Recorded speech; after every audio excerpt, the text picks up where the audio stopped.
వాణిజ్య వార్తలకు స్వాగతం. మార్కెట్లో ఒడిదుడుకుల వల్ల వ్యాపారులు చాలా నష్టపోయారు.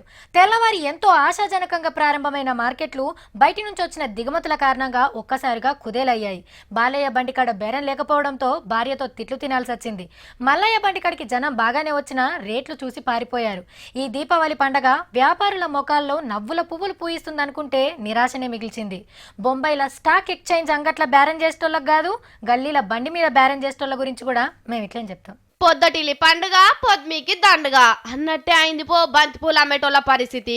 మొన్న దీవాలి పండుగ నాడు పొద్దుగాలే పోయి అడిగితే 300 కిలో తక్కువ రాదు, ఇష్టం ఉంటే కొనుర్రి లేకుంటే లేదు అని అన్నారు. పండుగాయే కడపకు పూలు కట్టకుంటే ఎట్లా అని 2 కిలోలు కొనేటోళ్ళు కిలో కొనేటోళ్ళు అర్ధ కిలో కొని అలాడ తీసిర్రు. గిరాకీ మస్తుగున్నది, బొచ్చడు పైకం వస్తుందనే ఆలోచనతోని మాపటిలి పట్నం పెద్ద మార్కెట్లకు 300 పువ్వుల లారీలు ఒక్క పారే దిగినాయి.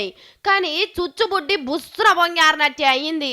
300 నుంచి 200, 100, 50, 20, 10 ఆఖరికి 5 రూపాయలకు దిగింది. పువ్వులు తేటగానే ఉన్నా రేట్లయితే వాడిపోయినాయి. ముడుచుకుంటొచ్చిన బంతిపూల రైతులు ఏడ్చుకుంటూ ఇంటికి వేరు పండుగ నాడు. పువ్వుల బేరం ఎప్పుడు ఎట్లా నడుస్తుందో దినం ఆ బేరం చేసేటోళ్ళకు కూడా తెలియదు.